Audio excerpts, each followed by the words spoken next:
Hare Krishna. We welcome all devotees and guests and students who come for our monthly youth festival, Prerana. I feel very inspired and grateful that you have decided to spend your Saturday evening in a Hare Krishna temple. Not Saturday evening, generally, most people, they would be in movie theaters. Or I would have been not surprised if on a Saturday evening you would be partying somewhere or at the nearby Chowpatty beach, or maybe nowadays standing in line at the ATMs. But so nice that you come here. I am very grateful that you want to understand this subject matter. I'll be sharing with you a few principles and few things about success which I have understood. Now, I want to give a disclaimer. Different people view success differently. Now, my presentation is a result of my own study and observations and experiences over the last, I would say, 7-8 years when I started reading some success literature. And then practicing certain principles have given me some results. And chanting Hare Krishna has helped me in a certain way. So I'm going to share my thoughts. So please hear it with an open mind, and if it helps you, I'll consider my life worthwhile. And if it doesn't, better luck next time. Okay, so what is success? Let us begin straight away. Now, who would like to, I want to ask a question. When you hear the word success, who comes in your mind or what comes in your mind? Anybody?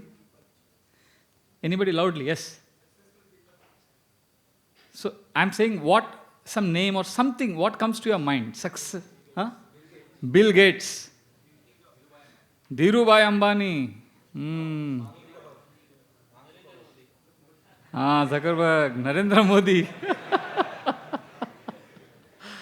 So all of you have immediately some name comes to your mind. Success means some name.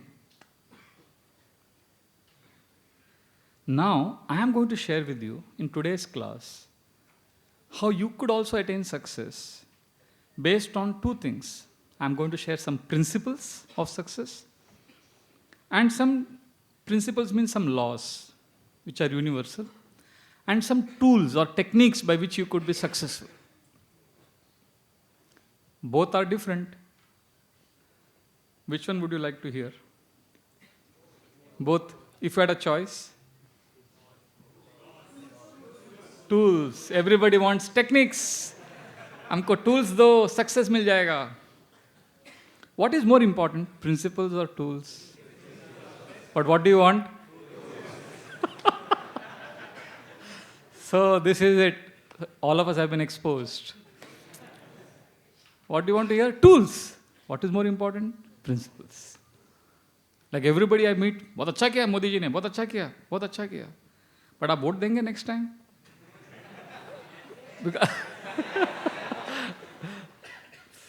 It's interesting. It's one thing to say what is politically right. Principles are more important. But what we actually want? Techniques to become successful. So we need to understand the difference between the two. Principles are laws. They are universal. Whether you are a Chinese, Indian, Muslim, Hindu, if you follow these principles, you will be successful. And if you violate these principles, you will be a failure. And law and techniques or tools are time, place, and circumstance specific. What is a tool for me may not be for you. But I will nevertheless share with you what helps me. But you can discover your own tools. But principles are more important. Because success in our lives, which is cyclical, is very difficult to define. Like for example, for a 3-year-old child, success is if he doesn't urinate in his pants. And when he's 7 years old, success means if he can somehow come back home alone. And when he's 12, 13, success is if he has good friends. And when he's 18 years, he thinks success means I get a driver's license. At 21, his success definition becomes I get a degree. At 26, success means I have a good job. At 33, I have a good family with 2, 3 kids. At 45, I have good savings. That is success. At 50, my children are getting settled. I'm successful. At 60, if I can still keep my driver's license, then I'm successful. At 70, my success is if I still have my friends with me. And at 80, I'm successful if I can still come home alone. And at 90, if I don't urinate in my pants, I'm successful. So life is a cycle. And somewhere we get lost in our understanding of success. We think immediately the first name, Bill Gates. Why? Money. Dhirubhai Ambani. Money. Fame. Name. I'm not saying they're not successful. But we get somewhere lost because we have forgotten which of the two? And what do we remember? Tools. There was a poem when we were kids, Baba, black sheep, have you any wool? Somebody told me recently a new version of that poem. Baba, black money, have you any fool? Yes, sir, 3 bags, cool. 1 for the dustbin, 1 for the drain, 1 for that great chaiwala who's holding the country's reign. So that is money, that is success. Unfortunately, our definitions have changed, and overnight, in a moment, people's definitions of success have changed. It's so sudden. Somebody told me, look at what Gujaratis are doing to the country. The BJP chief is a Gujarati, the Prime Minister is a Gujarati, RBI chief is a Gujarati, the richest man is a Gujarati. And when Gujaratis come together, the whole of India starts doing Garba dance. And then I told him that corruption is what is being attempted to be removed through this new development. And it was initiated in 2011 by Anna Hazare. He was very active with Jan Lokpal scheme. So he said, yes, our Prime Minister called up Anna Hazare and said, are you happy, Anna Hazare? Immediately he said, no, I'm not Anna Hazare, I'm Anna Do Hazare. Because nobody wants to have anything to do with 1,000 rupiah nowadays.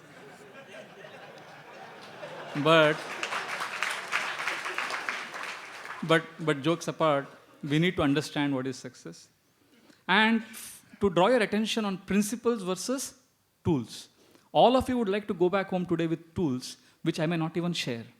Because I want you to trust yourself. And I'm confident that you will discover amazing tools like I have discovered, which has helped me. But I want to share some principles which are universal.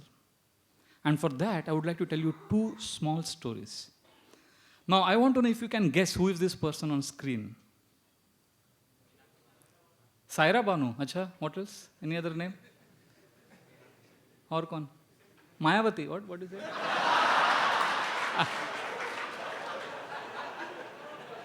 Who is it? Meena Kumari, yes. One of the greatest symbols of success in India. When she was a small girl, when she was born, she was so poor, her father was so poor, he bought her and kept her outside an orphanage, left her there and went away because he couldn't afford to even pay the doctor's money. She was few days old and she was lying in the orphanage in the night. And after a few hours, her father felt guilty that he had abandoned his daughter. And he came back and he saw that this baby was covered by all worms and ants. Immediately picked her up and brought her home. And in extreme poverty, he raised her. No money. And somehow he sent her to, instead of school, he sent her to acting.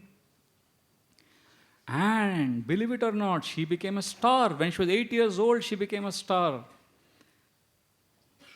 And when she was 18, she was a well-known personality in India. She was a star, Bollywood star, Meena Kumari. And she is considered as one of the greatest actresses in Indian cinema. So powerful was her acting and so graceful her movements and her talks that some of the topmost actors, like Dilip Kumar, who is considered as the greatest actor in Indian cinema, who's won the maximum awards for acting. Rajkumar, so many actors, when they would be acting with her, in front of her, they would forget their dialogues. Because she was so commanding, so graceful, so refined. So what is her background? Extreme poverty, not educated, not having any money, and now she is able to shake the whole. All the big actors and producers and directors were trembling in front of her. And thousands of people would come to see her. And when her movie, the famous movie when she acted, Pakiza, got released here at Maratha Mandir, which is just a kilometer away from here, there were thousands of people waiting outside the theatre for its release, and there was a police lathi charge. There were riots in Karachi, Amritsar, everywhere this movie was released. She was such a sensation that when she went for shooting with her husband Kamal Amroi and the whole team to Madhya Pradesh, in the night their vehicles, they had to stop at a highway, and they were attacked by a band of dacoits, one of the biggest dacoits of Madhya Pradesh, very well known. The police wanted him. He and his gang attacked that group. And this is amazing. They discovered that Meena Kumari is in this group. And the dacoit chief personally entered her tent, and she was shivering because he was a very big dacoit. And she got scared. Everybody got scared. Is he going to molest her? Is he going to attack her? And right in front of everyone, he came close to her, removed the dagger from his waist, looked at her straight into the eyes, came close to her. And lo and behold, he gave that dagger in her hand and pulled up his arms and said, "Autograph, please." She was shocked. She was used to giving autographs, but she had never given an autograph like this. He was such a fan. He was crying and pleading, "Please give me autograph." And she gave her autograph. So you can imagine what a charismatic personality, great success. What is her background? So you may say, "Oh, what was it? Give me the tools." Sorry, we'll share principles. Another example. Who is this man? Very ordinary Bengali man. His brother was doing something in Bollywood. And he started singing. And today, some of the topmost successful people in India, some of the topmost politicians, industrialists, sportsmen, if you ask them, who is their favorite, what is their favorite song, singer, they'll say, Kishore Da. Ordinary man, but flourishing success. Recently, one devotee sent me a message and I asked him, "Arey, I have not saved your number. Aap kaun hai?" So instead of telling me his name, he wrote a song, Kishore Kumar song. And he was going through some difficulty, so I thought he will tell me his name. But instead of that name, he said, "Koi hamdam na raha, koi sahara na raha, hum kisi ke na rahe, koi hamara na raha." And then he gave his name. I said, "Wow, what a way to introduce yourself." Through Kishore Kumar. So I could imagine what a successful man this fellow must be, this person must be. That is influencing even after his death. After 30 years also, people are still haunted by his music, isn't it? So I was also so carried away by that devotee's introduction that just few days ago, in one program, somebody asked me, "आप 20 साल से हरे कृष्णा में, आप अगर कल बीमार पड़ गए, आपको कुछ पैसा नहीं है, बैंक नहीं है, कुछ है, घर नहीं है, आप कैसे रहेंगे?" So spontaneously, I had not planned this. Spontaneously मेरे मुंह से क्या निकला? "मुसाफिर हूँ यारों, ना घर है, ना ठिकाना, मुझे बस चलते जाना है." And when I said it, I was also impressed. वाह, क्या impact है ये आदमी का, कि इतना भागोदम पढ़ने के बाद भी याद आया है. So the point I'm trying to say is that success can be so intense, so immense, that there can be a huge generation of people just falling in love with you. There is no end to your success. So I ask you today, all of you assembled here, what do you really want? If you want tools, because what is success for Kishore Kumar, what worked for Meena Kumari may not work for you. but what they applied in their lives, the principles, or what they failed. Right? They must have failed to practice some principles, or they must have practiced some principles. Wouldn't that be a better discovery? Because when I think of success, I don't think of Bill Gates. I mean, he's successful. I'm not denying it, definitely. I don't think of Sachin Tendulkar. Although Sachin Tendulkar is very successful, it's not easy for 24 years to play under pressure and not become a victim of greed. Be very grounded, very family man, very sober, very modest, humble. Not easy. He is definitely successful. But when I think of success, I immediately think of my grandparents. I think of my father. I think of my school teacher. Don't you think they could also be successful? Or only you have to be hounded by media, camera should be flashing? Should you be interviewed for you to be successful? Should you be coming on the headlines of all newspapers for you to be successful? What do you think? If a child can be given by her or his parents 3 things, then the parents are very successful. If the parents can give unconditional love, second, if they can give excellent education, and third, happy experiences, the child will grow to be a wonderful human being. And who's responsible for that? His parents. And his parents are not Aam Aadmi Party. They are natural, they are simple, ordinary folks. But can't they be successful also? Sometimes people say, success matlab karm karte raho. Karm karo, phal ki chinta mat karo. Bhagavad Gita, they tell me. So I tell them, karm karo, but chor bhi karm karta hai. Terrorist bhi karm kar raha hai. So, is that success?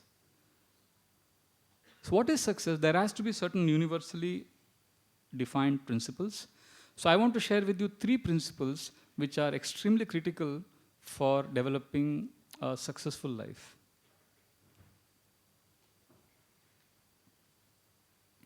One man told me after my seminar, I was in Bahrain recently, and I was giving a lecture to an audience where there were even Pakistani people. And it was interesting. One man said, success means when I'm dying. Generally, when people are dying in old age, they recall their whole life, what has happened. So he said, as I'm dying and recalling my whole life, all the events of my life, if I can smile remembering them, then I'm successful. It's very difficult. It's very difficult. And this is possible if we have practiced few principles. And this is the first principle. What is it? Clarity. What does clarity mean? Understanding.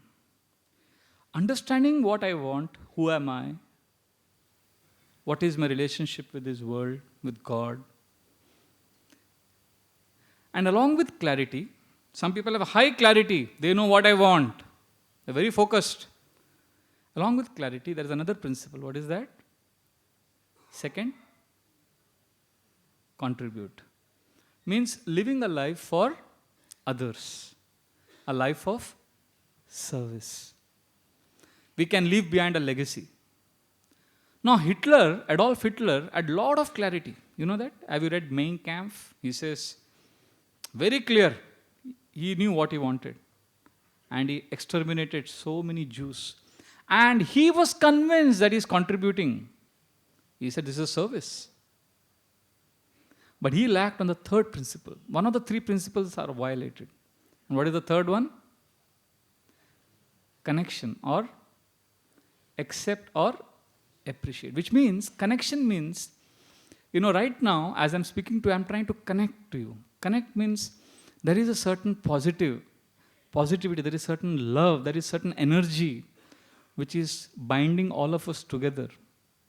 And when we connect to each other, when we connect to that energy, then we become an instrument of positive change in the society.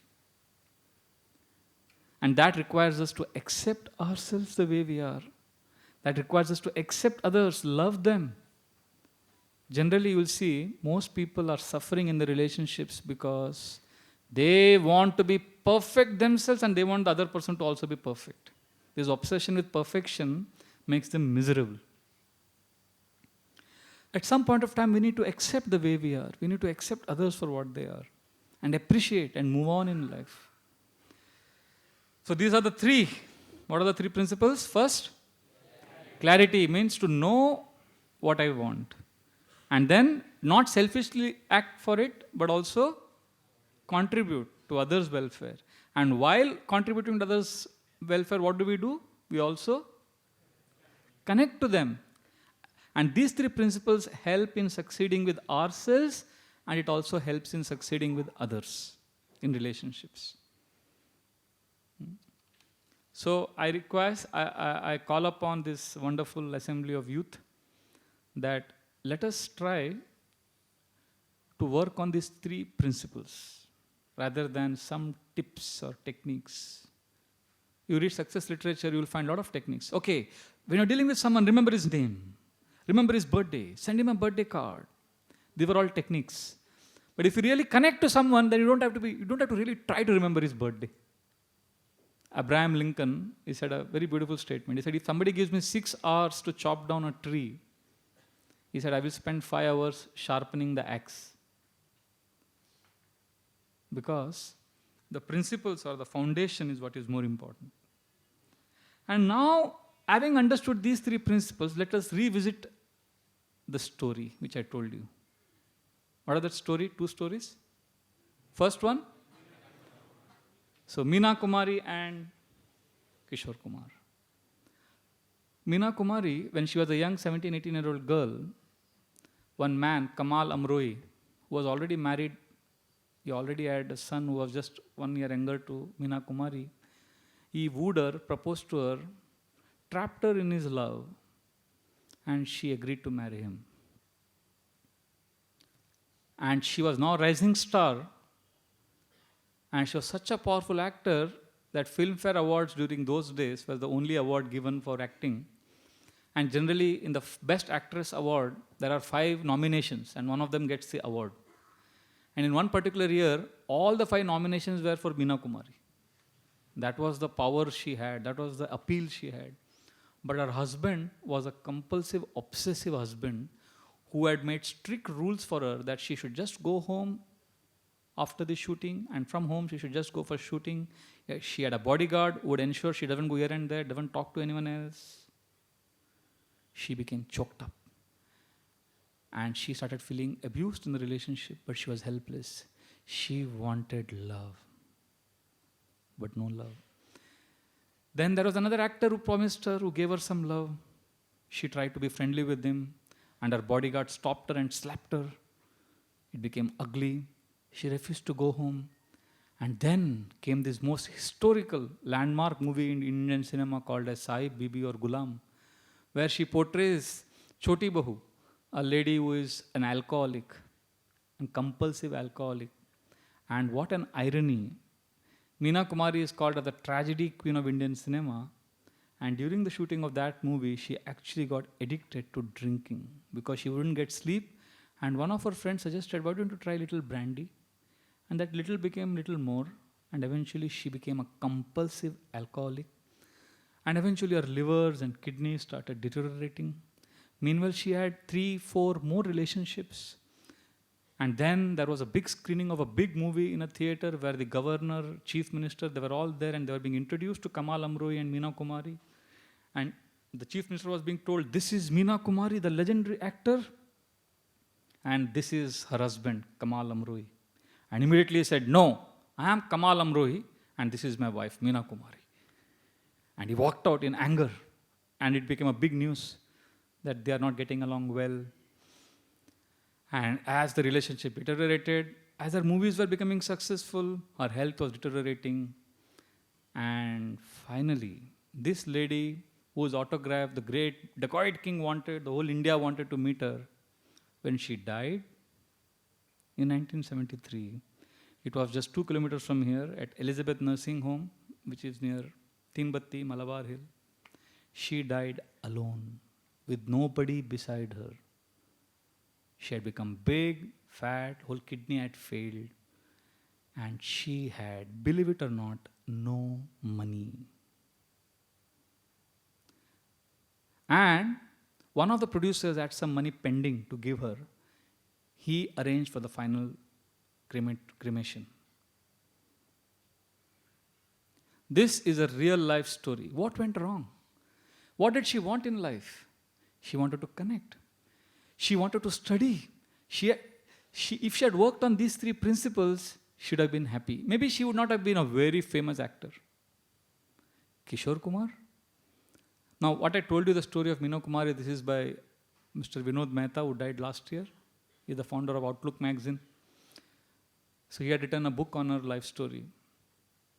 And Kishore Kumar, you can read about him. His last interview was taken by Pritish Nandi. And he writes that the saddest man in India right now is Kishore Kumar. He was, during his last days, in an extremely lonely condition. All his songs would give hope to so many, but he was personally miserable. Outside his house, he had put a door, notice, just like we write, beware of dogs, kutton se savdhan. Outside one house, I saw one board which was written, beware of dogs. And somebody had scribbled next to it, the dog is fine, beware of the master. But outside Kishore Kumar's house, he had himself written, beware of Kishore Kumar.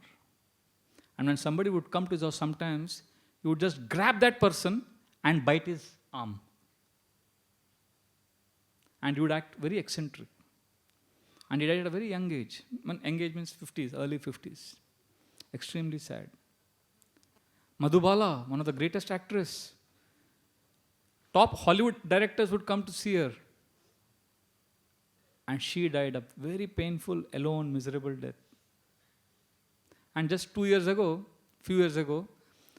her Santa Cruz, where her coffin, where her body was buried, they had to remove it because new bodies keep coming, right? Gone. So all the big name, fame, everything is gone over a period of time. So we want name, we want fame, we want success, we want money. So we say that there's a saying that, yes, a fellow who has no money is indeed poor, but somebody who has only money is actually more poor. This is the reality.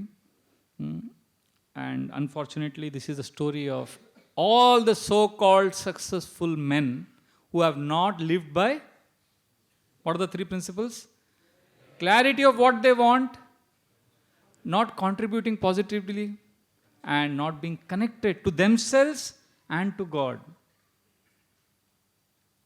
Aurangzeb is a classic example. 1620 to 1709 he lived. He was, according to all historians, the most wealthiest man on the planet during his time. Wealthiest man. An unparalleled empire. His historian Stanley Walpert writes how his treasury was stinking, so much wealth. Richest man on the planet. And last 27 years, he spent miserably, wasting all that money trying to enter Maharashtra, and the resilient Marathas defied, and he couldn't penetrate, and at the age of 89, he died a miserable death on the arms of his third son Azam, and while dying he told him, "Who am I? What have I done? I came alone. I am going as a stranger." And he cried, miserable death. And as soon as he died, all that empire he had established fell like a pack of cards. And his legacy got wiped off with utter contempt for all his Herculean achievements. They just dissolved. This is the power of time. This is what happens to all the successful people whom the media glorifies, if they are not grounded on principles. See, if we focus on techniques, our success would be very, very shallow. Because if you are successful in this world, you will have a lot of friends. Your friends will know you. But there is a saying, in prosperity, your friends know you, and in adversity, you know them. And many people think if I have money, if I have fame, I'll get love. This is the biggest illusion. If you think if I'm successful, people will love me, sorry. If you have a lot of money and success, people don't love you. People simply, either they are fearful of you, or they try to exploit you, or they try to get close to you for their own ulterior motive. And some people even become your enemies. They try to compete with you. And if you actually become a Karodpati, a devotee may look at you with compassion, pity you. So when a devotee sees a big Karodpati, he doesn't say, wow, Karodpati hai, iske paas jayenge. He doesn't think like that. When a devotee sees a big Karodpati, what he says? Bechara Karodpati hai. He thinks like that. Sabka definition hi alag hai, success ka. Anyway, so we will focus on this principles. Clarity, first, second, contribution, and third, connect. You know, one man, he was telling me that, Prabhuji, my wife, you know, so much I'm trying to understand her. She's so unreasonable. I just can't understand her. So, husband and wife fight. You know, it's common, right? So he was constantly complaining. I just don't understand her. And as he was telling me, and I was listening to him for almost 15 minutes, you know, my wife, and when I tell her all the, and she tells me all the problems, and then when I hear, I tell her, see, this is the solution, and then immediately she gets angry. She says, I don't want solution, I want you to listen to me. Ye kya, Prabhuji? Koi had hoti hai? I just can't understand her. So as he was saying, I stopped him. I said, just 1 second. You know, you are telling me you don't understand her, but do you understand yourself? And immediately was taken aback. He said, what? I never thought like that. I said, yeah, do you really know who you are and what you need to do in this relationship with your wife? And you should not purchase some problems which belong to her. Are you grounded? This was an eye-opener for him and also for me as I was exploring this discussion. Because I met one marriage counselor because I was doing a program for young married couples and about to be married couples. And because I'm a brahmachari, I was telling this marriage counselor, a professional marriage counselor who's been in this field for almost 40 years. I told him, can you come and address our youth? He stays in Vile Parle. So I said, can you address our group of young couples? He said, okay, fine. We fixed up a date. And he said, what do you want me to speak? I said, can you please explain to our young couples how to understand each other and how to be happily married? So he heard me. He said, you know, Swamiji, I'll tell you one thing. I am married to my wife for 42 years now. And I don't think we have understood each other. And then he said, and so you want me to speak about happily married? Either you are happy or you are married, no? How can you be both?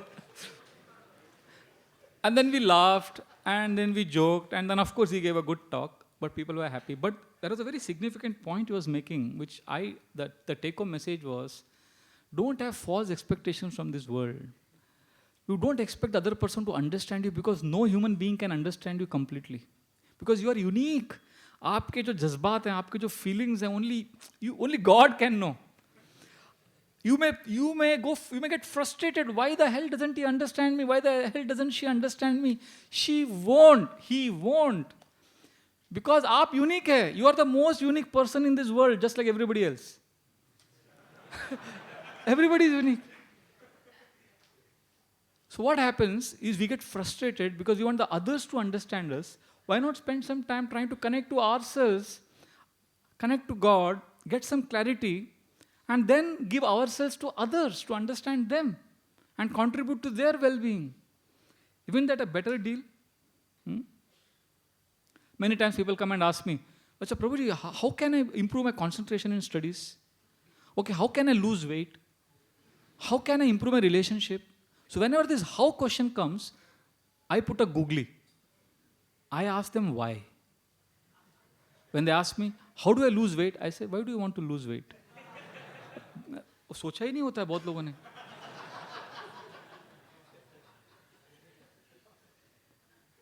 Prabhuji, how to earn money better in shorter time?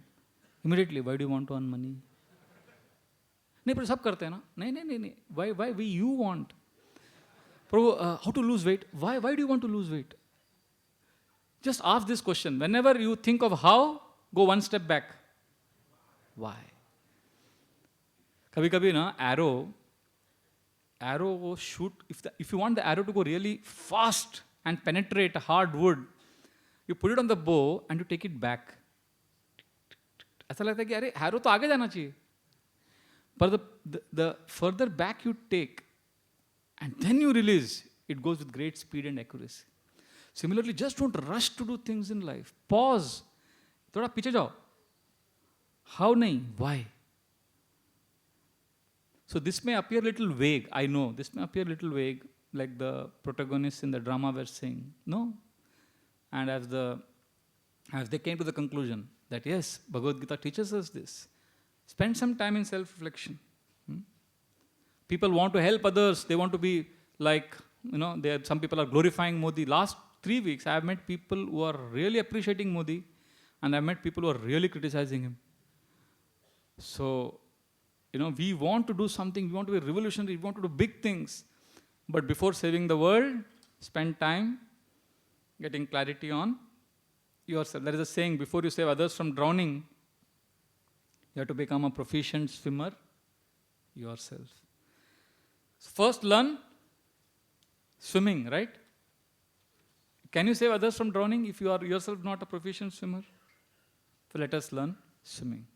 And let us spend some time understanding. It won't take much time, friends. Just spend some time daily or once in a week pressing the pause button of your life and asking, where am I going? What am I doing? And why I am doing? Otherwise, our plight will be like this person who entered this local train. It's a very special local train. In Mumbai, my experience is no lectures are complete without reference to the local train, which carries 15 million people every day and hundreds of people choked up in one compartment. So once, imagine you enter a local train which is as crowded as this. And by chance, by some miracle, unimaginable miracle, you get a seat. And that too, you get that fourth seat, There are 3 people can comfortably sit. And the fourth one has half been just few centimeters to park your bottom. Somehow you can just sit like this. And imagine you get that seat and you are sitting in such a crowded local train. And then you ask a person next to you, Bhai sahab, ye train kahan ja rahi hai? Where is this train going? If you just ask him, and imagine he looks at you and says, Pata nahi. Won't you be surprised? And then imagine you ask him the second question, अच्छा भाई साहब आपको पता नहीं है train कहाँ जा रही है? अच्छा कोई बात, आप कहाँ जा रहे हैं? चर्च गेट, दादर, आप कहाँ जा रहे हैं? And imagine he looks back at you and says, me? Where I'm going? I don't know. So imagine the first 2 questions, this is the answer you get. Won't you be bewildered? And then you ask the inevitable third question. अच्छा, आपको पता नहीं है train कहाँ जा रही है? आपको पता नहीं आपको कहाँ जाना है? तो आप ट्रेन में चढ़े क्यों? And imagine it tells you. वो क्या है ना, वो पूरा मैं बाहर खड़ा था, इतना पब्लिक अंदर जा रहा था तो मैं भी चला गया.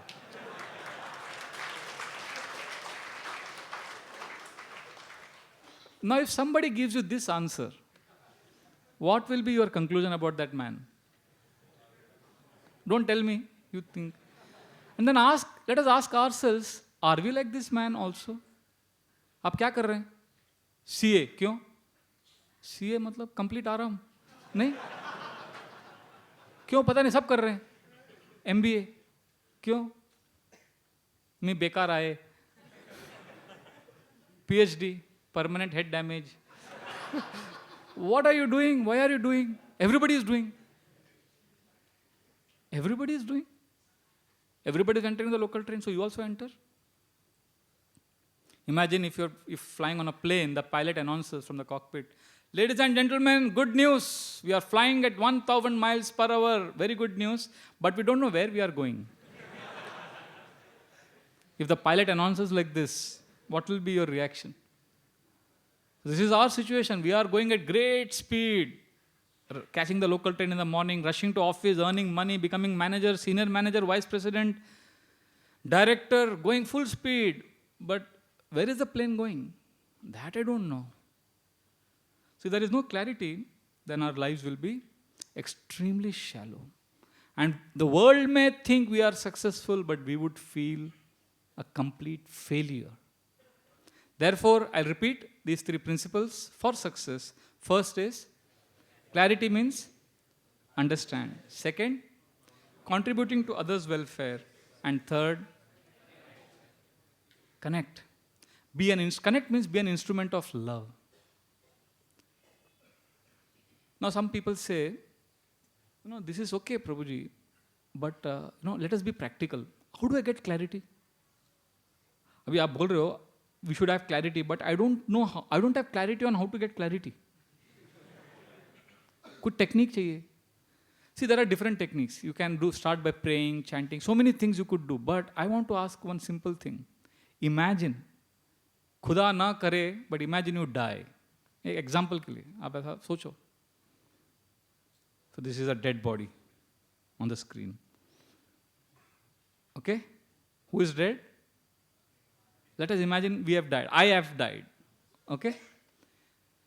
So you have died, and next week there is a memorial, get together, where all your friends and relatives come and they talk about you. कि मर गया था 1 हफ्ता पहले, अभी सब आ गए, आपके दोस्त, और आपके बारे में आपका फोटो लगाया है बड़ा, और आपके बारे में बात कर रहे हैं. और आप किधर हैं? हाँ, किधर? Photo.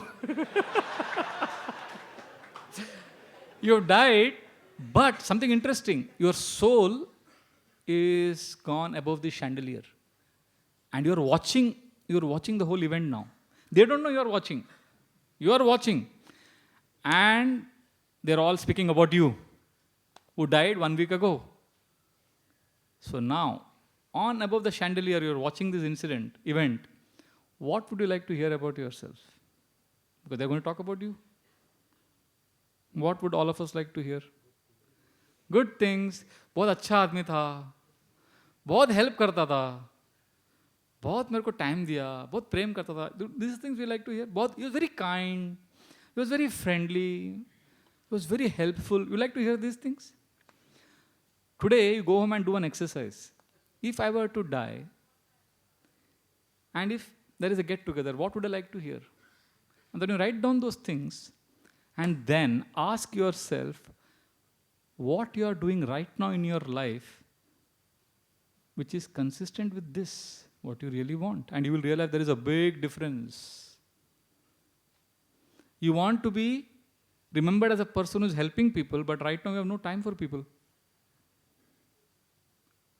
You will realize, baap re, to bahut bada difference hai. It's a big dichotomy. Well, this is called begin with the end in mind. Let us begin understanding or being prepared for the final exam, death. Then we'll get some clarity. Kya chahiye? Another problem with people is, along with clarity, is lack of clarity is one. There is also a very deep subject matter on which we could have another whole lecture on it in itself. It's called acceptance. Lack of inability to accept themselves for who they are, inability to accept others. Always living in guilt. People hate themselves. They suffer because of this. Relax. You are unique, Baba. No problem. Aap achhe ho. Gali mat do. And history is replete with examples. Sometimes, if you are not good compared with another person, don't compare with him. Focus on your own strengths. Classic example is Karna and Dhritarashtra from our scriptures. Karna was in the same Gurukul as Arjuna, in Dronacharya's Gurukul. But Karna was ambitious. According to Mahabharata, he wanted to learn Brahmastra. Dronacharya said, no, child, you are not ready for this. He was so ambitious and he was so competitive. He said, I will go to a better guru and show you that I am better than Arjuna. He was Arjuna conscious. And historically in the Mahabharata, repeatedly it was proven to Karna that Arjuna is better than him. But he just couldn't accept it. Arjuna and Bhima single-handedly, with simply tree trunks, they defeated Duryodhana and party, including Karna, during the Draupadi Swayamvar. It was a clear signal to Karna that Arjuna and Bhima are very powerful.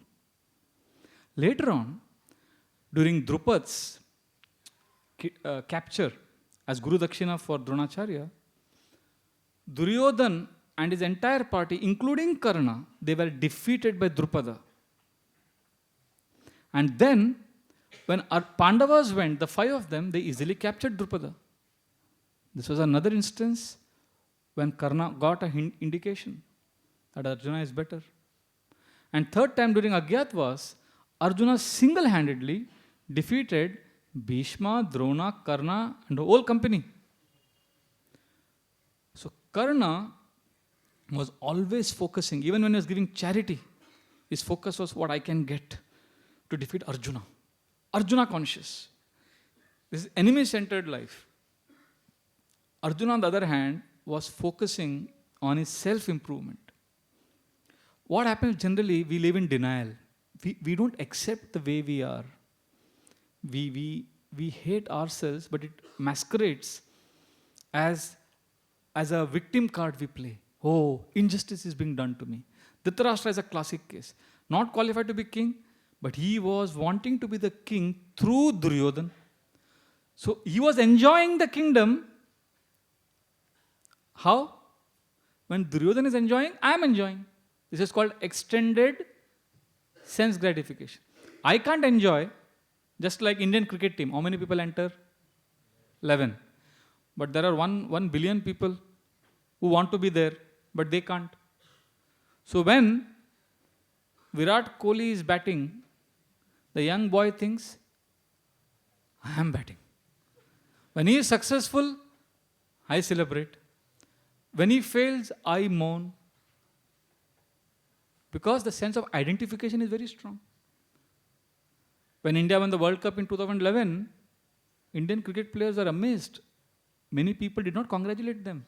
They were thanking them. Thank you, jeet gaya. Very strange. Why thanks? मतलब मैं जीत गया, हम जीत गए. India, you are carrying the burden of the nation. Sachin Tendulkar was told. You are carrying the burden of the nation for 24 years. Acha, I didn't know that. 24 years is carrying the burden of the nation. So what I'm trying to say is, what happens to us? We can't enjoy, so we enjoy through others. That is called extended sense gratification. For Dhritarashtra could not accept the fact that he is not qualified to be a king and his son is wicked. So instead of stopping his son, he was secretly encouraging his son because that is the way he was drawing his pleasure. And Karna had an opportunity. He could have become like Vibhishan. Dhritarashtra could have been like Yudhishthir Maharaj. Vibhishan also knew. Karna knew Duryodhana is on the side of Adharma. But he couldn't leave Duryodhana. Vibhishan made that choice. Vibhishan could also have said, no, my brother, I won't leave him. Karna could have sacrificed his friendship for dharma, but he didn't. Vibhishan took that call. Yudhishthir Maharaj had such a magnanimous heart, so much richness of the heart, so much acceptance of self, that he could forgive the man who tried to kill him. After the Mahabharata war, Dhritarashtra embraced Bhima. He wanted to crush Bhima. Fortunately, at the right time, Krishna put an iron statue and Dhritarashtra crushed that statue. Imagine that would have been Bhima. But still Yudhishthira was so magnanimous. Chalo, gave him shelter. So if you are rich within, if we are connected, if we accept others, if we appreciate life, if we appreciate others, and if we actually feel that richness, we won't be insecure. Like one man I met, his son was playing, I said, बेटा बड़ा होके क्या बनेगा? He said, uncle, मैं ना train का driver बनूंगा. So I asked his papa, बेटा ट्रेन का ड्राइवर बनेगा? अरे नहीं, उसको तो मैं डॉक्टर बनाऊंगा. तो I said, आपके बेटे को डॉक्टर बनाएंगे आप? क्यों? क्या है ना प्रभु जी, मैं डॉक्टर नहीं बन पाया, तो मैं इसको तो बना के रहूँगा. बट उसको तो ट्रेन का ड्राइवर बनना है. नहीं, वो समझता नहीं है, पर वो मैं बनाऊंगा उसको. So of course, that's a good desire that you want your son to be a doctor. Not bad. But imagine as he is growing up, let's say he wants to do arts, he wants to study economics. अगर पिता बोलता है नहीं, क्या बनने का? Doctor. So what is that father doing? He's acting like which example? Srila Prabhupada writes in the first canto of Bhagavatam that 5,000 years ago there was one Dhritarashtra. Today there is a Dhritarashtra in every house. Srila Prabhupada writes like that extended sense gratification. Who is this man you see on the screen now? He's a legend, isn't he? Why is he a legend? Fastest man on the planet. The most glamorous event in an Olympic is what? The final 100 meters race. World champion, Olympic champion, 3 times gold medalist. He's a legend. There has been nobody like him from Jamaica, West Indies. And you know, when he was a young boy, who was his hero? He wanted to be like whom? Sachin Tendulkar and Shane Warne. And he used to dream, one day I will see Sachin Tendulkar. One day I will meet Shane Warne. So he grew up wanting to become a cricket player like Sachin Tendulkar and Shane Warne. He used to dream that I will bat like Tendulkar and I will bowl like Warne. So one day he was playing in his school and his coach had said, okay, bowling karo. So he came running to bowl and he threw the ball. Coach said, hey, 1 minute, तुम bowling बेकार करता है पर अच्छा भागता है. थोड़ा भागो. फिर अच्छा. Then he started running. Oh, भागा तो ऐसा भागा. इतना gold medal मिल गया. He became a legend. So when I read his story, I was thinking if he was born in India, what would have happened? Even if he wanted to be an athlete, his parents would have said, नहीं, बेटा अच्छा भागता है, तो bowling कर. Cricket player बन. I couldn't be Sachin Tendulkar. You become. So what happens is we are not able to accept ourselves. We are not able to accept others for what they are, for what they could do. We live our lives based on others' parameters of success. Let us know that let us accept ourselves. Let us know that we are alone in this world, but not lonely. Let us remove the guilt. And if you want to feel rich, you can do an exercise today. Write 1 page about something good about yourself and see how nice you feel. So let us start accepting ourselves. And then you will see depression will never come to you. You know, Sachin Tendulkar, when he was a young boy, 18 years old boy, they were playing in Australia. And Craig McDermott was bowling. And Tendulkar was a young boy hitting him for 4, 6, scored a brilliant century. And Australians are very famous for sledging. And all these big guys came and started hurling abuses at him. And Tendulkar was completely unaffected, completely focused. अच्छे से batting किया, 148 बनाया. So McDermott came and told him, he gave some swear words. He said, next match in Perth, I'll destroy you. I'll get back at you. And next match at Perth, Tendulkar batted even better. And he scored another century. And all of them were big people, in age also, in career also. They had played more matches. So finally, Dean Jones and others told Alan Border, who was the captain. Alan Border had scored the maximum runs in cricket. They told him, Border, this kid will break all your records. This was in 92 they had predicted. Because why? Tendulkar was happy batting. No tension. Focus करने का, गाली वाली दो, कुछ भी करो, no problem. I am just focusing, I am doing what I can do. Same Tendulkar, as time passed, in 2011, after India won the World Cup, media bore हो गया. अभी media wanted some sensation to create. अभी क्या करने का? अच्छा, तेंदुलकर का 99 hundreds हो गया. 100th होगा क्या? This became the talk of the town. So every time he would go to bat, now he will score 100. And this became such a pressure that Tendulkar, who scored on an average 5 centuries every year, it took him almost 2 years to score 1 century. 100th he could not score. So many times he got it on 90s. 80s. Pressure got him, and this is to greatness of Tendulkar, that he is so humble. that he admitted that everybody was pressurizing him for his 100th, that one day in Bandra at his house, his Kamwali Bai told him, Saab, aapka 100 kab hoega?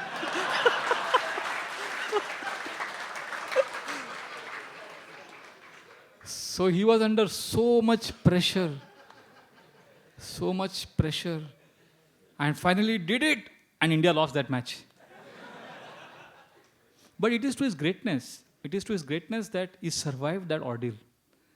Same young boy, Tendulkar, when he was a young boy, not affected by sledging. But the pressure, see what happens, the pressure gets you. Therefore, from beginning, if we accept ourselves the way we are, and if we engage in our duties and in our passions and in our sports and in our job and in our devotional service, naturally, happily, accepting the way we are, we'll be happy and successful. Unfortunately, Tendulkar was grounded very well. But unfortunately, another athlete, Cathy Sexton, British swimmer, she was a world champion in swimming. The pressure got her. And eventually, will she get gold medal again? She just buckled under pressure and she went into massive depression. It took years for her to come out of depression, and recently she's come out of depression, and now she's also very humble. Now she says, I want to help the younger generation. Her only goal in life is to ensure that young boys and girls don't get into depression. She's on a big campaign, helping people. Relax, accept yourself. Gold medal is not everything. She says, if I had just done swimming because I love swimming, maybe I would have got more gold medals. But I'm always thinking, will I get gold medal? Will I live up to others' expectations? अरे छोड़ो, 100th century नहीं होता क्या problem है? Batting करो खुशी से. I know it's easy for me to speak all this, but the principle is, please understand, the principle is what? These are the 3 principles. We'll summarize again. So this is the point. So this is one of the main themes of today's class. Let us have a life of purpose. Many times people, we get confused. We think success means happiness. Just happy row. Just get money, just be happy. Sorry. Whenever we talk about happiness, most of us are thinking about pleasures. There is a difference between pleasure and contentment. The Srimad Bhagavatam describes, Taseva heto prayate tako vido na labhyate yad brahmatamuparyada talabhyate dukkha vadanyata sukam kale na sarvatra gabhira ramasa. Narad Muni in the first canto of Bhagavatam says that if you really want to work hard, if you really want to do something in life, try to get that which you cannot get in this world.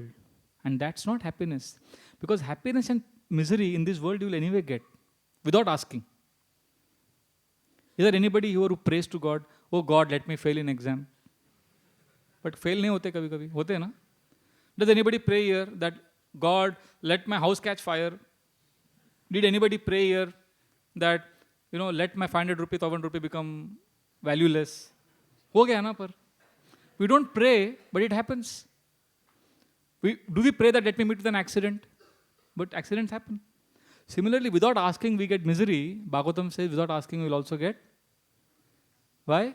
Because in this world, it's always kabhi kushi, mostly gum. Not kabhi gum. So that is the package. That is the package deal. So Bhagavatam says, why are you worried about all this simple, petty happiness and misery? In fact, Vedic scriptures say, if you want to be miserable, what you should do? Start looking for happiness. Vedic life, Vedic culture is not for seeking happiness as much as it is seeking for a life of purpose. A life where we are connected to ourselves and we contribute to others' well-being. Because when we only think selfishly about our pleasures, then what happens is we become more and more miserable. Sukhaya karmani karoti loko nate sukham va nyaditaramam va vindeta bhuya tataeva dukkham nayatra yuktam bhagavan vadena. When Maitreya Rishi is instructing Vidura, he tells him a very amazing paradox which is applicable 5000 years ago and even today. He says everybody in this world is working hard for what? Sukha. Sukhaya karmani. Sukh ke liye karm karte hain. Sukhaya karmani karoti loko. Sare log sukh ke liye karm karte hain. So what we think, in this world, there is a scale of happiness and misery. From 0 to 10, happiness, and minus 10, niche, misery. We are in -5. We want to be happy. We want to be in the positive axis. And we work hard. Sukhaya karmani karoti loko. We try to go up. But what happens? Nate sukham va naditaramam va. We don't go on the positive axis. So we think, ठीक है यार, -5 से positive axis में नहीं आ रहे, तो कम से कम 0 पे आ जाते. At least let me get some peace. Most people in this world, when they talk about happiness, what their meaning is relief from suffering. Like आप बहुत गर्मी लग रहा है बाहर, when you come inside AC room, you feel relief, right? But after 2 hours, is that relief okay for you? You want more.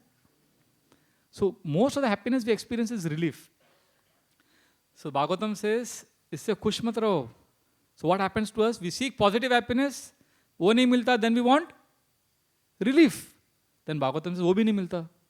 Nate sukam va neditaramam va. Then what happens? Vindeta bhuya tataeva dukkham. You get more dukkha. मतलब -5 से ऊपर जाने का try किया, क्या हुआ? -10 पे आ गए. So this is the plight of this world. Therefore, let us not get bothered by these petty pleasures, because pleasure is dependent on senses. Happiness is deeper. So therefore, let us look at success in terms of a richness of the heart, the ability to contribute, not in terms of money. Rich people and poor people, you ask any one of them, will money bring you happiness? Both will admit. Everyone will admit money doesn't give you happiness. Rich will immediately admit money can't give you happiness. But poor fellow, what he will say? Yeah, he also will agree. Rich, money cannot give happiness, but I want some money to experience how it cannot give happiness.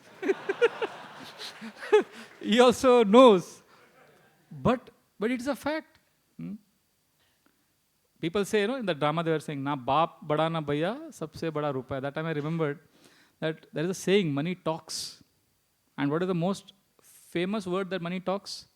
Goodbye. Money always says bye-bye to you. Whoever you are, how much ever you earn, you can't always have money with you. So let us lead a life of contribution. And when you are rich within, centered on spiritual practices, then, एक दुनिया का जो छोटा victory, कोई आपको hero बनाया, नहीं बनाया, कैमरा ने flash किया, नहीं किया, it doesn't matter. A classic example is this cricket player. I want to know if you know his name. Who is this cricket player? Dilip Vengsarkar, अच्छा. और कोई? Let's see who can guess this name. Huh? Srinath, Javed Miandad, अरे वाह. और कौन? Okay, now I'll tell you, he is one of the greatest Indian cricket players who has a unique record. Whenever he has scored a century, India has never lost a match. Prabhakar, Gavaskar तो नहीं, Gavaskar तो बहुत अलग story है, बोलता हूँ. Okay, now let me tell you the name. Nobody guessed it. Sidhu, नहीं.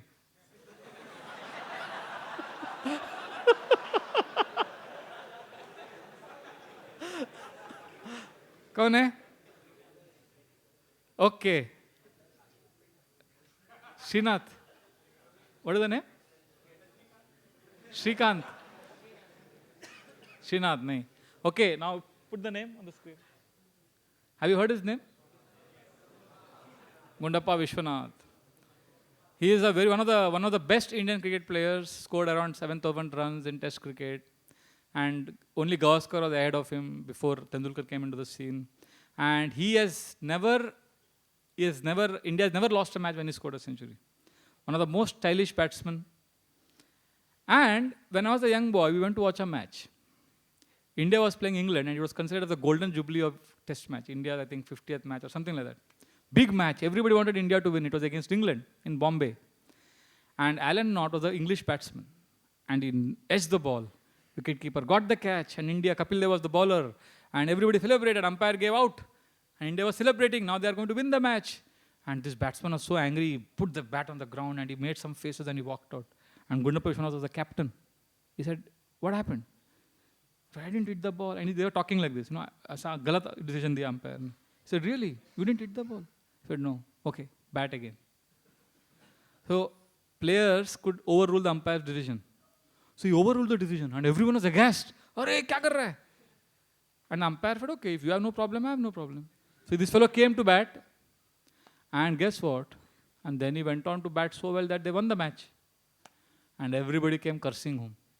Kya hai, itna stupid, he should have, he was out. Umpire ne bhi out diya. So then I remember my father telling me, it's a cricket match. But seriously nahi lene ka. And at least his conscience is clear. And Vishwanath went on to say later on that my conscience told me that, he was not out. And he's also saying, तो एक chance दे दो, हार गए तो हार गए, golden jubilee तो क्या हुआ? It's not a big deal. What I'm saying is a simple thing. It's a simple thing in life. These are small pleasures in life. And this means a lot. You don't have to do big things to live a life of integrity. Sometimes in small things we cheat. And we don't even realize that small things make up our character eventually. And then eventually a time comes when lying becomes a habit. I had a friend in college. He would lie just for the heck of it. Like, he would call up from the PCO and he would tell his mother, Mummy, मैं movie देखने जा रहा हूँ. And he would be coming to my house to study. I would say, ऐसे क्यों बोल रहा है? नहीं, ऐसी मजा आता है. And next day we would go for a movie, he would call up his mother and say, मैं इसके घर पे पढ़ाई करने जा रहा हूँ. झूठ बोलने का, हर चीज में झूठ बोलने का. So, small things add up. And we are not able to live a life of giving. We are not able to lead a life, happy, contented life. And there has been research done on this. There is a very famous Wharton Business School professor, Adam Grant. He wrote a book called Give and Take. Now, he is not a Hare Krishna devotee, mind you. And you know what he says? Because you see him bald, you may think, hey, Hare Krishna wala hai. And now when you hear his teachings, you will think, Arey, to Hare Krishna wala hi bol raha hai. Because what he did, he took last 300, 200 years of all different successful business people, leaders of the world, and he saw the pattern. He studied. And there's a whole team in Wharton Business School, and he has been given the award of the best professor. Wharton Business School is arguably one of the best in the world. And he's been given the award of the best professor for last 5 years. And this book, Give and Take, is in the New York Times bestsellers list for last 6 years. And he proves through statistics in his book that there are 3 kinds of human beings in this world. First are takers. They only think what I can get in this world. Kidhar se kya milega? Takers. And second, he says, are people who are called as matchers. They take only as much as they can give. They always see balance ho raha hai kya. And third, he says, are those kind of people who are givers. They always think how I can give back more than what I am receiving. And he proves that who are the most successful people? Givers. It's amazing. And I was thinking that only we in Hare Krishna talk like this, but he proves with so many examples starting from Abraham Lincoln and so many big corporates, what are the principles of their life, how they led their lives. Therefore, our whole focus in today's presentation is, let us make our lives rich by connecting to ourselves, developing clarity of thought, and living a life centered on pleasing others. Srila Prabhupada and his devotees, you see in this kirtan, this is George Harrison. Srila Prabhupada taught us that if we feel rich with Krishna, we can always bring a positive transformation in this world. Bhaktivinoda Thakur in 1896 predicted that very soon a time will come when Europeans, Americans, Africans, they will all come together and chant the holy names of Krishna. And in 1975, when Srila Prabhupada was in Mayapur, and American devotees, African devotees, everybody was there doing kirtan, Srila Prabhupada had tears in his eyes, and he said, this was predicted by Srila Bhaktivinoda Thakur. He said that devotees who are deeply connected to Krishna, they can bring about a positive transformation in this world. Because when we connect to God, when we feel loved by God, then we cut across all these barriers. Because one of the biggest bonding factors in this world is the relationship of fraternity, brotherhood, which we want, but that can happen if we accept God, if we connect to God. Like in Bollywood, when we were young, this was a typical scene. Hero and other hero, they would fight. And just at the end of the movie, whole movie they would be fighting. But before, just when the movie would start, they would actually be brothers, but they would be separated. And they don't know that they are brothers. And then something would happen, and the final scene. What happened? Yeah. So two brothers. So just when the scene is happening and the fellow is about to kill him, suddenly what does he realize? Hare, निशान, मेरा भी निशान. हम दोनों भाई. And suddenly their enmity stops. देखा ऐसा movie पहले आता था, अभी पता नहीं आता है कि नहीं. When I was a young boy, I used to watch. And I used to watch, अरे क्या हो गया? कैसे बदल गए? अभी भाई भाई हो गए. क्यों? They realized that हम लोग भाई है, हमारा पिता है, same father.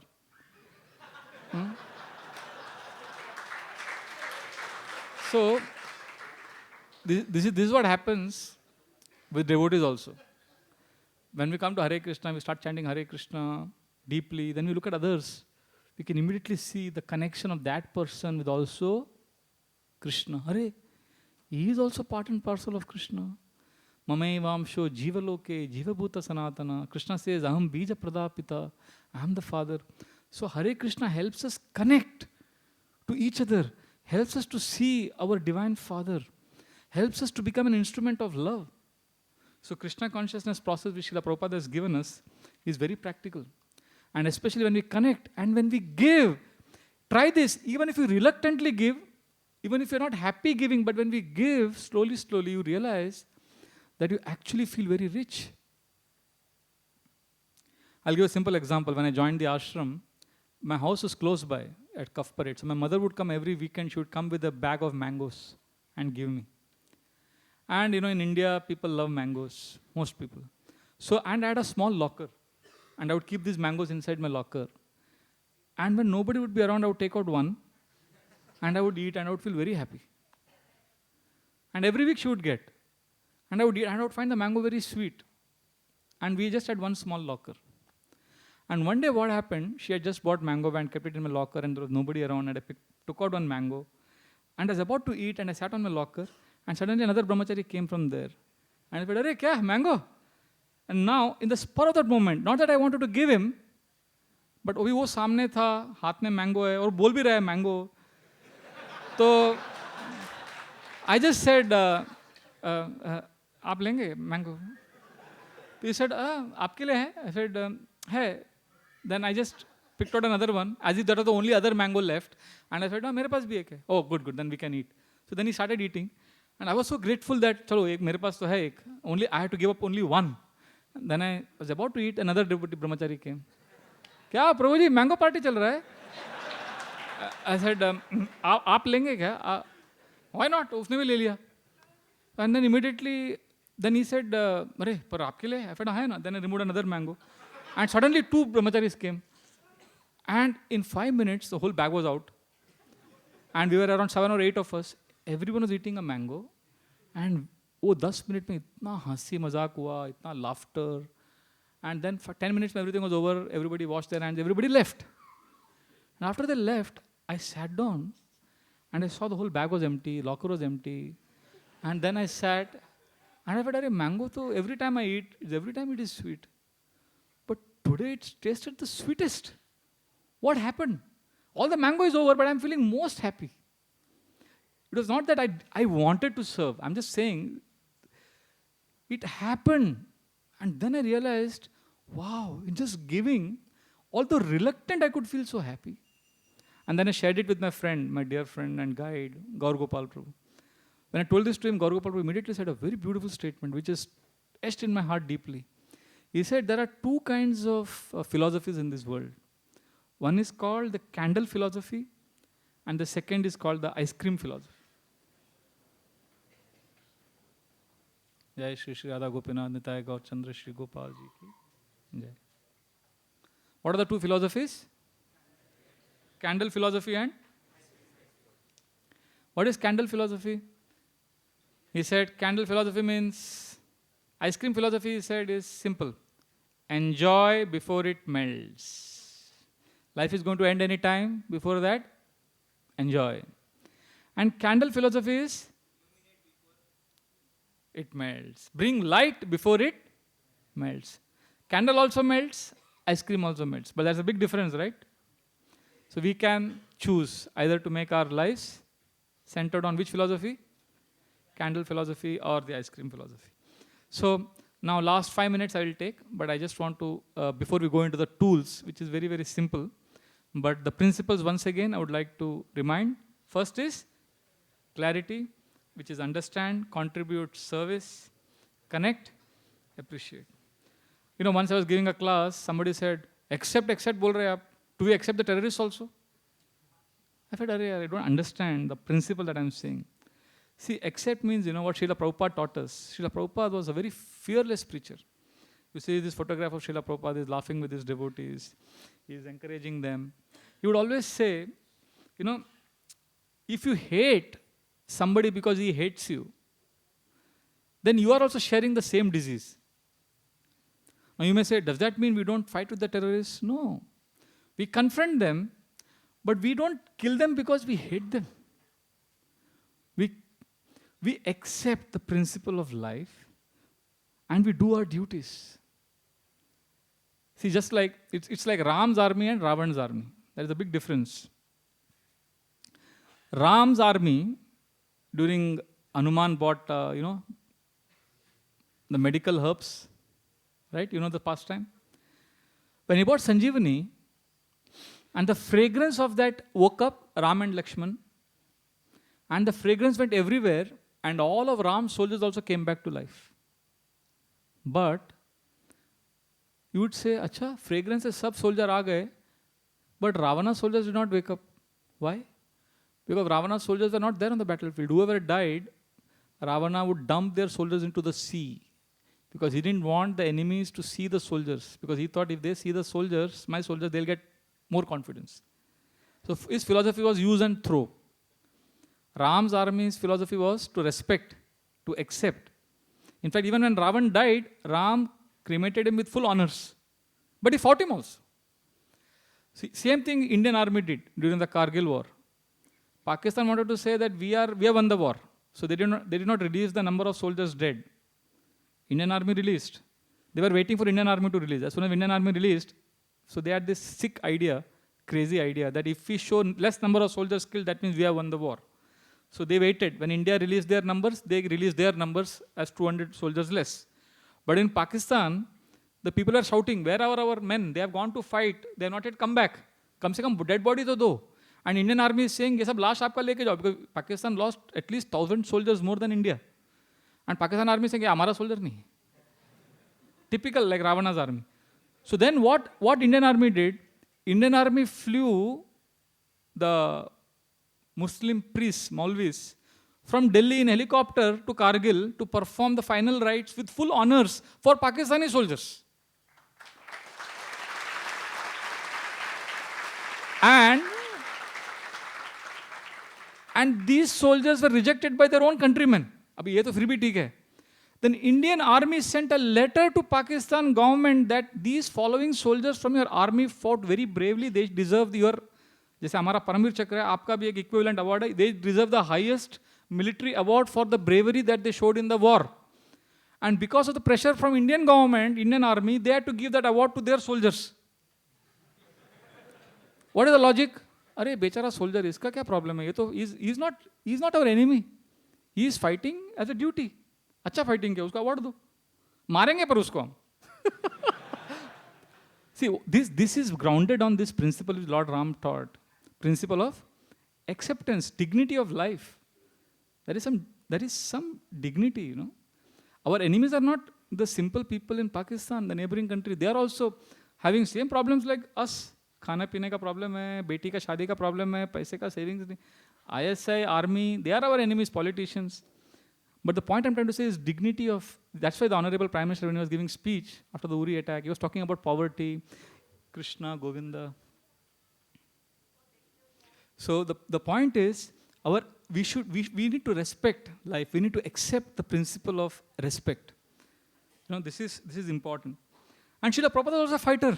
Srila Prabhupada would fight against atheistic people, but he would love them also. There is one lecture he's saying, he's debating with the disciples, and he's saying, you rascal, and he's shouting at them. And then he's saying, but Swamiji, why do you call me rascal? And Prabhupada immediately says, because I love you.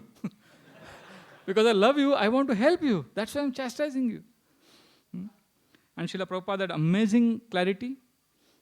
Amazing clarity. He knew this is International Society for Krishna consciousness. So many people said in America you should have International Society for God consciousness. People don't know about Krishna. It's better to have secular word God. Prabhupada said they don't know. I'll tell them who is God. He had clarity, complete clarity. And Srila Prabhupada could connect. He could connect to the hippies, whom the American society had rejected. Srila Prabhupada could connect, and the hippies' philosophy was don't trust anyone above 30 years of age. And here was Srila Prabhupada was 70 years of age, and they had a big kirtan in an Avalon ballroom, discotheque. There they had a big kirtan program. Srila Prabhupada's kirtan program was arranged. 5,000 hippies were there dancing to rock music. Srila Prabhupada goes there to perform Hare Krishna Kirtan, and the organizers of that, Roger Hilliard and Bon Meter, they were typical Americans who used strobe lights and all those hallucinating effects.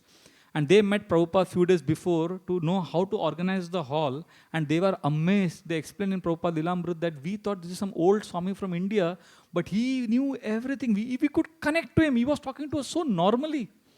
Srila Prabhupada could connect to hippies. He could connect to a lord in England who was an 85, 90-year-old man, not at all a devotee, but Prabhupada just charmed his heart. Recently I was hearing that conversation. Srila Prabhupada had tremendous clarity of thought. He could connect to people, and he lived a life to contribute to others' welfare. Srila Prabhupada always said, I have come to America not to take, but to give. Srila Prabhupada would always appreciate devotees. Always. In fact, one boy was coming for Srila Prabhupada's program. He used to always dance in a very narcissistic way, egocentric way. And he would sit right in the front during the class of Srila Prabhupada, and he would sleep in the class. And sometimes he would snore in the class, right in the front. And that sound would be picked up by the microphone. And after the class, Srila Prabhupada would say any questions, and he would raise his hand. And when Prabhupada would answer, and then he would say, no, he would shout. A very crazy fellow.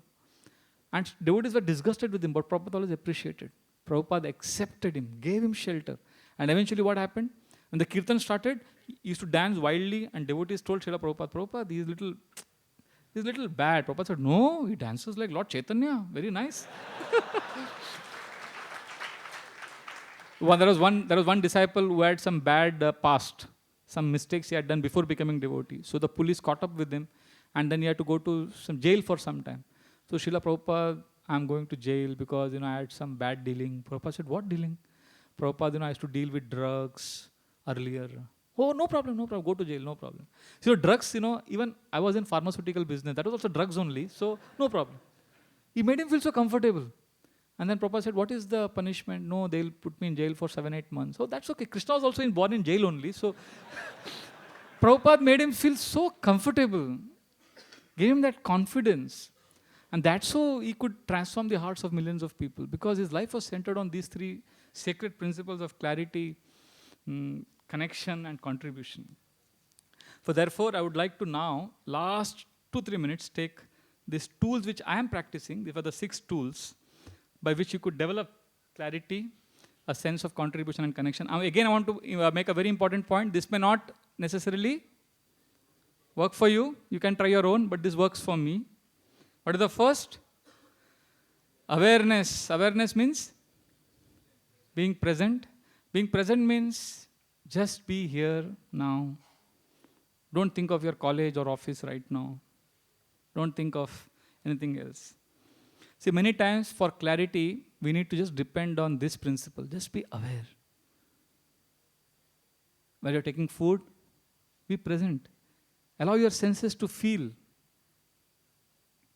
Many times for clarity, we depend on other things, like we depend on astrologers, Vastu, media, analysts, financial analysts. We look at others.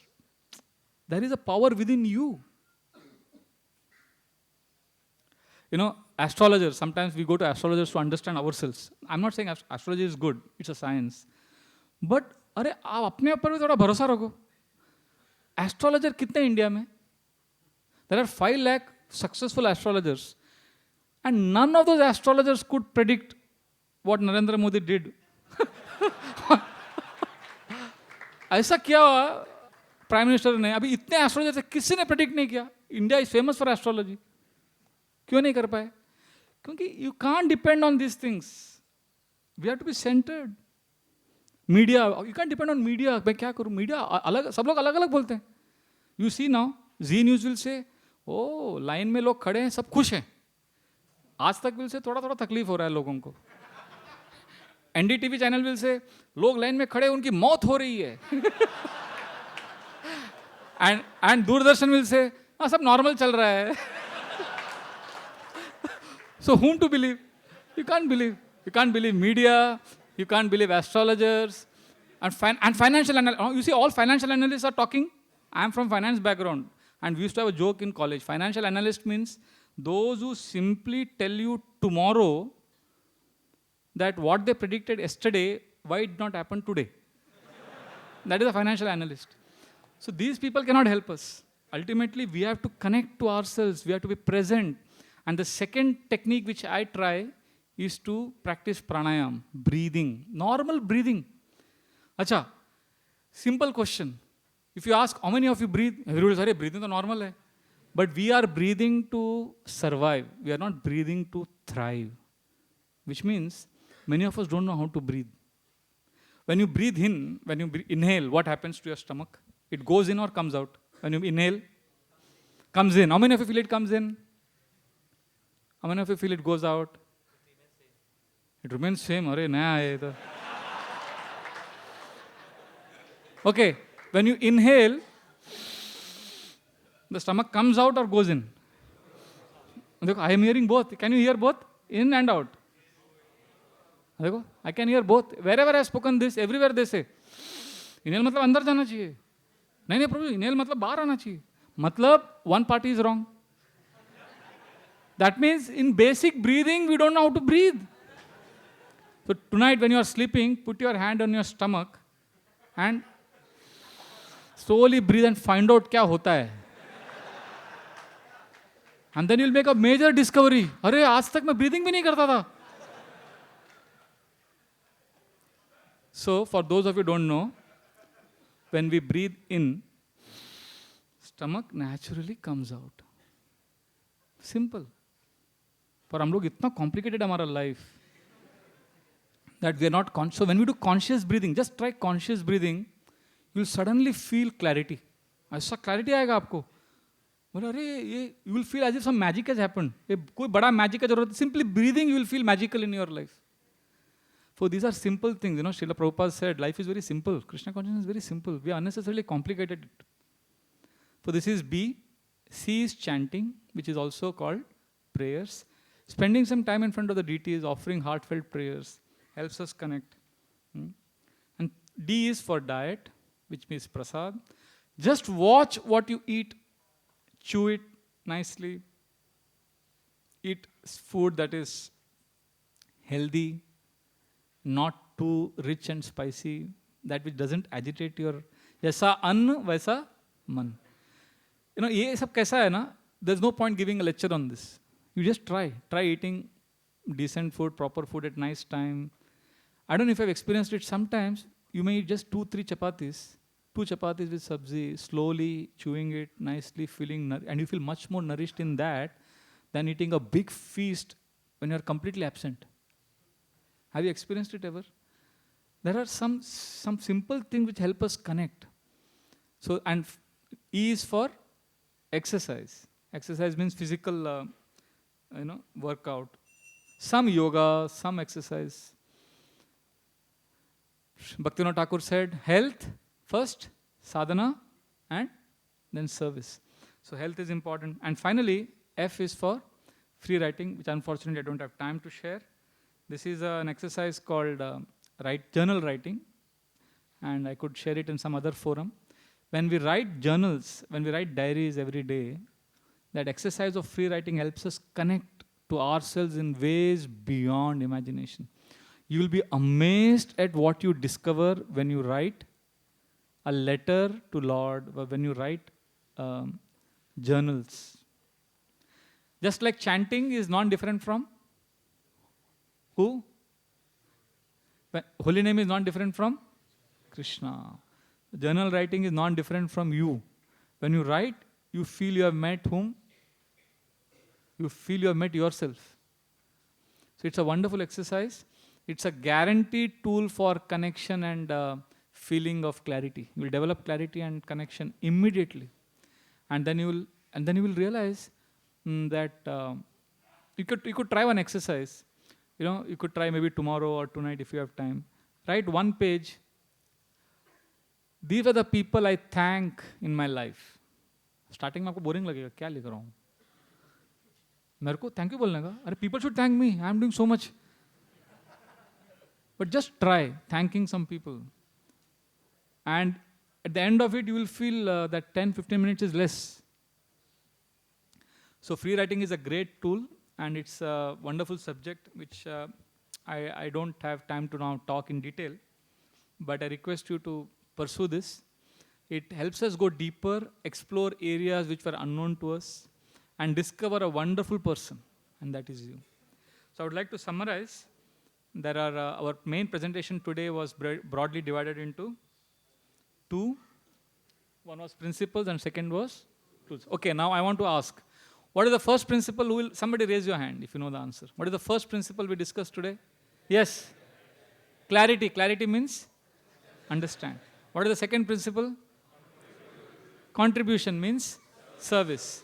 What is the third principle? Connect. Connect means accept or also appreciate.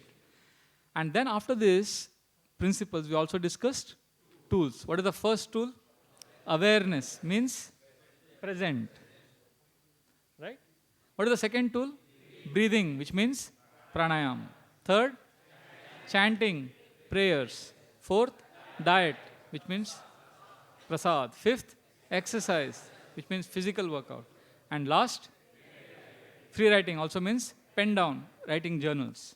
So I invite all of you to practice these 3 sacred principles, and these 6 tools may help you to practice these principles, but I want to request you to trust yourself and discover some new tools, better tools, and share it with me. It may help me also. But principles are sacred, and I thank you for your patient hearing. Hare Krishna, Krishna Krishna, Hare Hare, Hare Ram, Ram Ram, Hare Hare. Srila Prabhupada ki jai.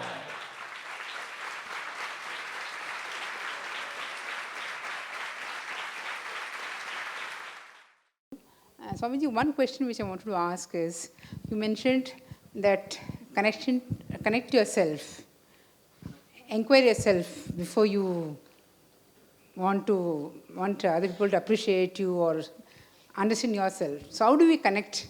If you can just explain that, it would be beautiful. Thank you. I shared 6 tools. Yeah. And one of the tools that will be really helpful is journal writing. See, just like, when you go in your car, a car is going full speed. When you see outside, you see things are not so clear. You may see a tree, you may see vaguely, but you can't see clearly. But if the car goes slow, then you can see the tree more clearly. You can see the birds on the branch, you can see the branches. For things become clear when the car is slow. Similarly, our lives are so fast from morning to night, that we can't see ourselves. We are disconnected from ourselves. But when we write journals, or when we pray, or when we chant, when we pause, then what happens? It's like the car going slow. Then you can see your own mind, ego, the nexus between the body, mind, ego, and things become clear. So the connection and clarity begins. The first step is press the pause button. Thoda pause, slow karo, thoda sa. So these are the different tools which I shared, A, B, C, D, E, F. So you can try journal writing, and this is a very, very powerful science. Srila Prabhupada gave a lecture in Los Angeles in August 1973, August 14th to be specific, 13th or 14th. And in that class he tells his audience, write, just 2 minutes, 2 lines, 3 lines, write something, write your realization. Write, because he used to write every day. So writing is a very powerful way of connecting to yourself. Because many people, they hate themselves, they are so disconnected, they are so much in the guilt trap. When you write, you start, and write positive things. Write positive, at least end with positive things. So this is one very good way to begin. And chanting, when we chant Hare Krishna, especially when we chant focusing on the sound vibration.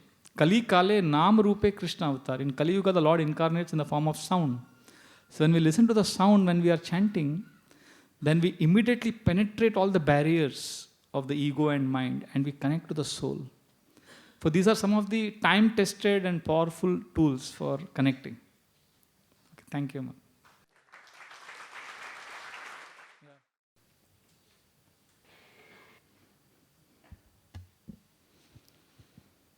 Good evening, sir. So my question is, the tools that you discussed and the principles for success. So I have a very simple question. When we get up early in the morning, we know all the ambience in the morning and it just settles you. So what do you think is the best ritual to be performed in the early morning sessions so that we can completely see through the day and we are stable through the whole day? We see ourselves, we go through the day and we are stable and we are on the path of consciousness as well as we are being pragmatic. Yeah, beautiful. Yeah. It's a very, very relevant question because early morning is when you can really, if you can get it right, then the whole, like slog in the initial overs in cricket, I think they score a lot of runs, then they keep the momentum going till the end. Similarly, first few hours of the morning, right? How you spend that. So what we do, devotees, we get up in the morning and we perform spiritual activities. Especially if you do chanting of holy names early in the morning, the first thing, because early morning is called as Brahma Muhurta. It's a time when sattva or mode of goodness is very strong. Mind is also very clear, fresh. The day's activities are not bombarded the mind. Just like traffic, you see, early morning there is no traffic. Car aaram se chala jata hai. Similarly, chanting and everything happens smoothly because there is less traffic jam in the mind. So early morning, best thing to do would be to chant Hare Krishna or write journals. Now, I'm not saying you should do this, but when I get up in the morning, first thing I do is I write. I'm not saying you should do that, but I'm just saying I do that. And I sometimes write for an hour and a half in the morning. And then I chant. But sometimes I chant first. Whatever helps you to connect, And ideally, these are the spiritual activities like deity worship, chanting Mangalarati, prayers, reading Bhagavatam. Sometimes I read spiritual books. Now, Stephen Covey, who is considered as the greatest management guru of the 20th century, is again not a Hare Krishna devotee. But he writes in his very famous book on time management called First Things First. He says that we should get up early in the morning and read scriptures and hear scriptures submissively. And when I read it first time, I was shocked. He said, he's speaking our ISKCON philosophy. So I thought, but is he really speaking that? What does he mean by scriptures? Maybe he means something else.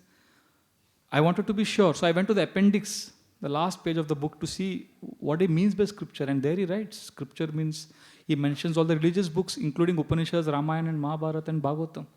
And then I understood that even successful people outside realize the power of spiritual sound. So early morning time, yes, you are right, is the best time for connecting to yourself and for developing clarity. And I would suggest by chanting and by praying. And then after the sun rises, around 7 o'clock, when it is little fresh and its light has come, then the body also becomes a little more flexible. And that's a good time to do your exercise or whatever, yoga. But first thing morning is remember the Lord, affirmations, say positive things. I am now going to emotionally connect to the Lord. I am going to be loved. I am going to chant. I love to chant. Not that I have to chant. See, early morning, what you do the whole day, it will affect you. Because, there is something called a subconscious mind. Something we are conscious about. There is something which we are not conscious, but it is working in the background. And 60% of what we take in is stored in the subconscious mind, and it affects us. We don't even realize it. So let us make our subconscious mind strong. As soon as we get up, what we do? Say positive things. Today, now I'm going to chant attentively. I look forward to chanting. I'm now going to spend time with Krishna. And then we begin our day. See, if we get up and say, "Arey, वापस ये मनुष्य दिन वापस सुबह उठना पड़ा, आज ये सब काम करना है, अरे आज ऑफिस जाना है." You know what happens? You don't even realize what. If you ever thought negatively as soon as you get up, you know what happens to the subconscious mind? the subconscious mind stores what message? Bekar din hai, problems hai. And then the law of attraction, you attract the same situation throughout the day. You are miserable throughout the day. So as soon as you get up, what do? Positive things. I'll give an example. In a Gurukul teacher, she wanted to punish the student because the student behaved mischievously.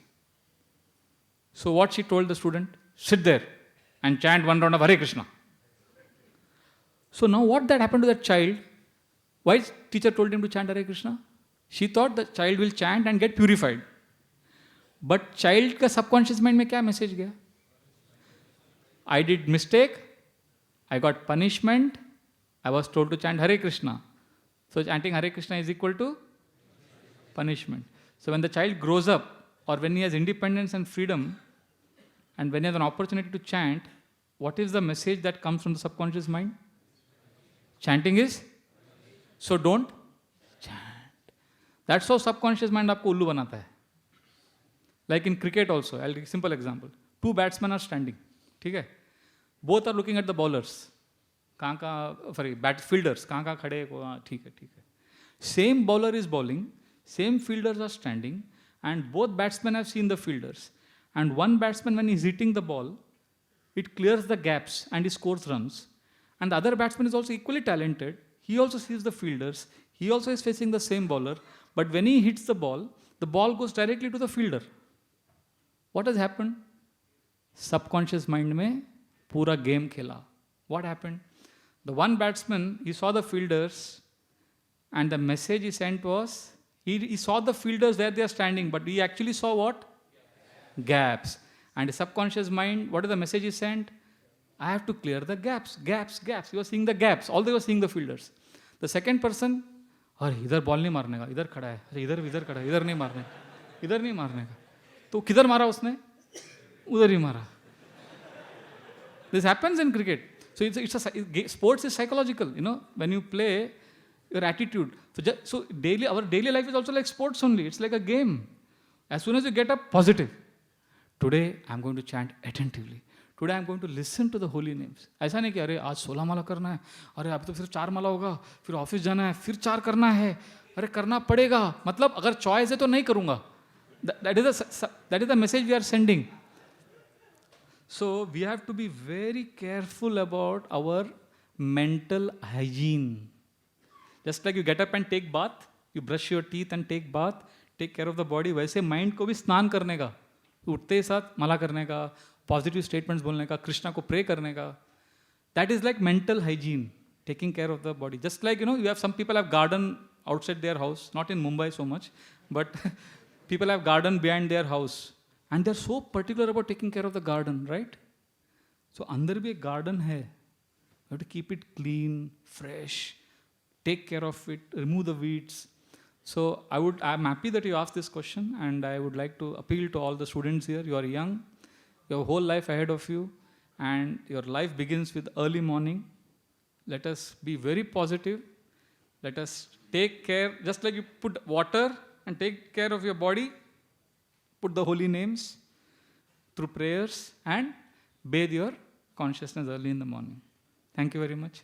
Hare Krishna.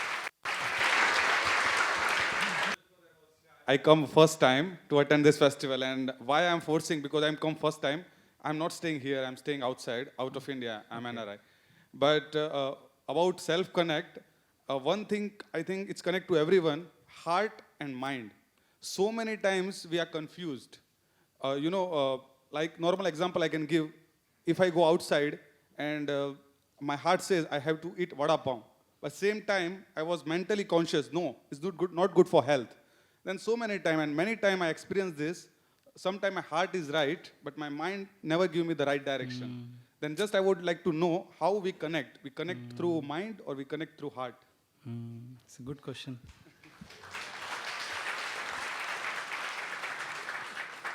Thank you. What's your name? Nachiket. Nachiket, thank you for this question. Now, this is a common dilemma faced by many. That's why the early morning affirmations, it helps us connect and penetrate layers.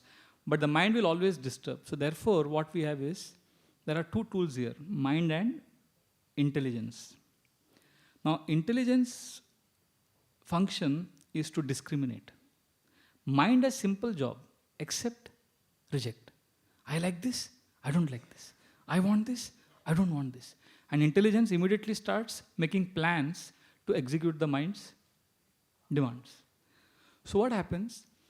See, इसके पीछे पूरा एक nexus है, mind, intelligence and ego का. पूरा एक बहुत बड़ा वो महागठबंधन है वो. So it begins with ego. अहंकार, ईगो मतलब क्या? I am the enjoyer. Everything is for me. I am the greatest. वो डॉन है, वो बैठा है ऐसा ईगो. एंड माइंड उसका, इंटेलिजेंस उसका बॉडीगार्ड है. जैसे ईगो बोलता है आई एम एन एंजॉयर, तो माइंड क्या करता है, वो प्रपोजल को, वो स्टेटमेंट को फुलफिल करता है by saying I accept this, I don't accept this. And once the mind accept something, and what does intelligence do? It simply executes the mind's desire. Simple example. The Prime Minister says, Swachh Bharat. He just says that. And then the minister under him, he will accept or reject any proposal that helps him fulfill the Prime Minister's desire. Similarly, ego says, I am the enjoyer. What the mind does, accept or reject, which will help fulfill the ego's desire. So the ego says, I am the enjoyer. And the boy is standing and a beautiful girl walks by. And the mind immediately says, accept. I want to enjoy. Because ego wants to enjoy. I am the greatest. For the mind, I want it, I want her. And what is intelligence? Intelligence is like the IAS officer below that minister. Because IAS officer ke dimag bahut chalta hai. So he makes all the proposals, plans, sir. And then the mind sees the minister sees the proposal and accepts it. Similarly, the intelligence proposes. Okay, girl is beautiful, you like, you want, send her a SMS. Talk to her, take a selfie, flower bhejo. All the proposals the intelligence gives. So intelligence, mind or ego. So यहाँ पे हम फंस गए. So what we do, therefore we chant Hare Krishna and study Srimad Bhagavatam. उसमें क्या होता है? The intelligence becomes spiritualized. When the intelligence becomes spiritualized, then suddenly you get control. It is like, chariot. Krishna gives the example in the Upanishads. Chariot mein, there are horses, 5 horses. There is driver, there is a reins, and there is a passenger. Similarly, in our whole system, there are 5 senses. Mind, intelligence, eyes, ears, nose. And then there is the mind, which is like the reins. And intelligence is like the driver. And the soul is the passenger. Therefore, the process of connecting to ourselves is to understand this nexus between ego, intelligence and mind. So there, if we chant Hare Krishna, then what happens is, we connect to somebody deeper than the ego. And that is your real self. What you say heart, mera heart ka voice, what you're actually referring to is your real self, the soul, the real passenger. वो सोया हुआ है पूरा. वो chariot में, और ego बोल रहा है left right, I am the greatest. And the intelligence mind, everybody is taking care of the ego's desire. But when you chant Hare Krishna, when you study Bhagavatam, what happens? वो सोया हुआ passenger, he actually wakes up. So you are right.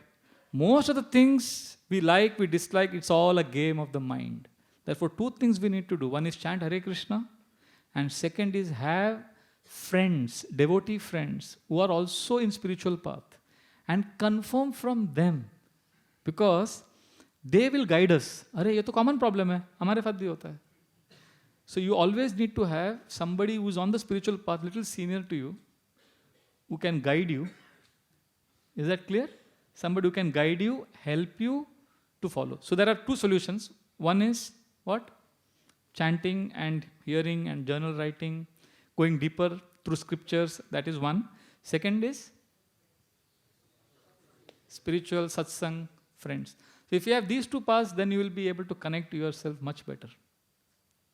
Thank you very much. Hare Krishna.